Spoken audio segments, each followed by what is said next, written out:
Good morning, students, or good evening to all of you. This is the first class. Actually, this is an online tutorial class which has been assigned to us by the Cotton University, and I'm going to take one chemistry called surface chemistry. Now, if you look at the syllabus, you will see there is a new phenomenon called adsorption. Please note that this is D, not B. It should be adsorption. Now, if it is adsorption, it will be related to a phenomenon called surface phenomenon. Or if it is B, then it will be absorption, which will be a bulk phenomenon. Now I have divided this video, the whole chapter, into three different parts of this video. First of all, we will discuss adsorption, then some in other videos we will give you details about the other parts of this topic. Now regarding the difference of this particular phenomenon called adsorption and absorption, now if you consider a chalk and if you put some ink, let us put some red ink here. Now at initial time you will see that the red ink will adhere to the surface only. For example, if you take a chalk and red ink, you will see that the red ink will first adhere cover the whole surface, and this phenomenon we will call it adsorption. And after some time the red ink will go into the bulk and fill up the whole material, and we will call this phenomenon as absorption. So this is the basic difference between adsorption and absorption. Adsorption is a surface phenomenon and absorption is a phenomenon which is related to the bulk. So whenever you are getting any kind of absorption, please remember that adsorption should take place first and then it should be followed by absorption. Now there are different terminologies related to this adsorption process. First of all, if you look at the surface, let us consider this is a solid surface, and the solid surface is known as the adsorbent, or it is the material which absorbs different particles. Now the particles which will adsorb on the surface are known as adsorbate. They might be gaseous, they might be liquid phase, or whatever it may be, but adsorbent in most cases are solid surfaces. Now if you see, these are the types of adsorption. Adsorption is nothing but a phenomenon by which these adsorbate molecules will get attached to the surface of the adsorbent. Now there are different types of adsorption. First of all, it is called physical adsorption, and this is chemical adsorption. In physical adsorption, the adsorbate will adsorb on the surface on the adsorbent by some physical forces like van der Waals forces, hydrogen bonds, and they are very weak in nature. And in chemical adsorption, or chemisorption in short, is a very strong force, like chemical bond formation will take place. Now if we differentiate between this physical adsorption and chemical adsorption, these are the differences. First of all, lack of specificity. As these adsorbent molecules will bind to the adsorbent with a very relatively small force, so they will not be specific. They can bind anywhere at their will. But in chemical adsorption, they should be specific, because in specific orientation they can form chemical bonds. Now since in physical adsorption the binding is very weak, so this might be reversible in character. That means sometimes adsorbate will bind and at the same time they can rebound it on.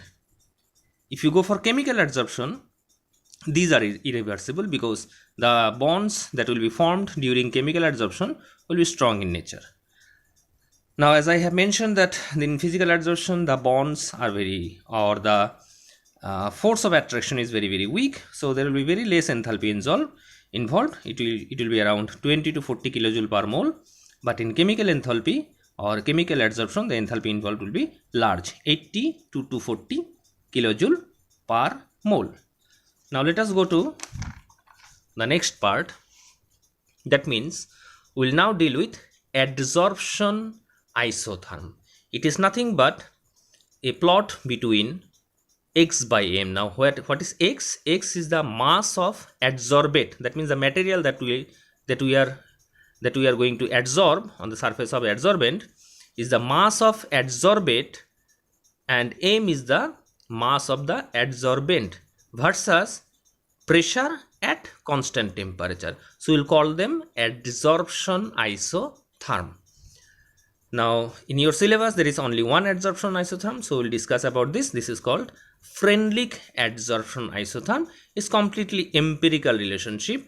It is based on some experimental observation and doing some empirical calculation.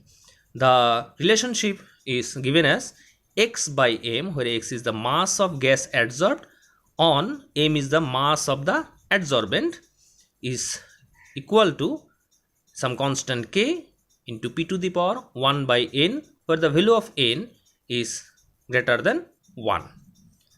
So if the value is greater than 1, and where p is pressure and k and n are constants. Now if we plot x by m versus p at different temperatures, you will see the curves will look like this. This should be there is a mistake, this should be around 495 Kelvin. So if you increase the temperatures, or if you, let us say this should be 195, if you decrease the temperatures, this is 273, 244, 195. If you decrease the temperature, the amount of x by m, that is the amount of adsorbate, will increase. This might be due to the fact that if you increase the temperature, what will happen? The enthalpy or the entropy of the molecules, that means the randomness of the molecules, will decrease, because the kinetic energy will decrease, and as a result more molecules can come closer to the surface and bind on it. So with relatively small temperature, the binding will be higher.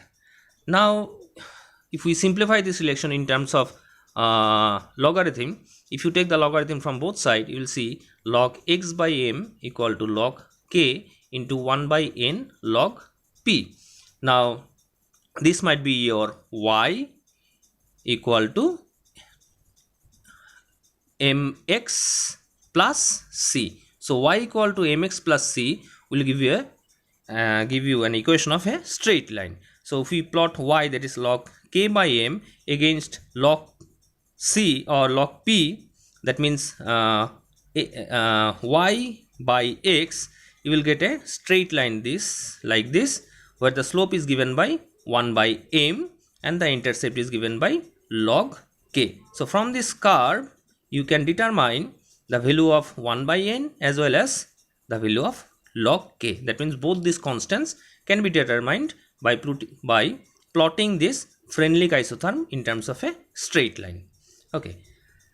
Now if we move towards the value of n, as I have said, the value of n should be greater than 1. That means it cannot be, the value cannot be smaller than 0 or cannot be greater than 1. So it lies between 0 and 1. So what will happen if the value of 1 by n equal to 0? Now if we put 1 by n equal to 0, you will see this term will become 1 by n equal to 0. That means this term will become 0. So the x by m will be equal to k, because p to the power 0 will be equal to 1.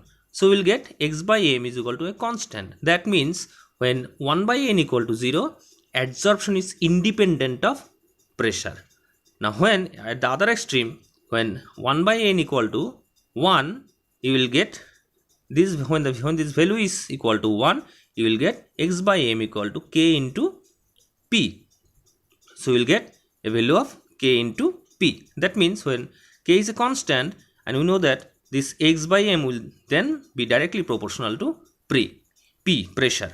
That means adsorption varies directly with pressure. So depending on these two extremes, we will see that when 1 by n equal to 0, you will get adsorption is independent of pressure, and when 1 by n is equal to 1, you will get adsorption is directly dependent on the pressure. So all this adsorption Freundlich isotherms that has been derived here is based on the fact that the adsorbate, That means the molecules that are being adsorbed on the solid surface are in the gaseous state. So you can convert them into solution phase also. In solution phase, please try to remember that the pressure is directly proportional to concentration of the solution. So the similar equation like x by m equal to k into p to the power 1 by n, here x by m is equal to k into, in place of p we are putting c, k into c to the power 1 by n. Take a logarithm, you will get a similar equation. Okay, so this is applicable in solution phase and these are applicable in case of gaseous phase. Okay, now we'll go for some applications. Details of these applications can be found in your textbook, but I will like to highlight some of them, like heterogeneous catalysis. For example, heterogeneous catalysis are of different types, which I will discuss in my later video. But here heterogeneous catalysis means the catalyst and the substrate are in different phases. So we need a solid surface for catalyzing, and we can catalyze different gaseous materials or in solution phase. And different gas marks are also based on some adsorption phenomenon. Similarly, it's very difficult, as we know that inert gas separation is very difficult process, because both of them, all these gases will have similar chemical properties. So we have to separate them physically without doing any kind of chemical treatment. So this adsorption can be a very useful tool to separate inert gas. And thank you for your attention. Please look at my next video. Thank you.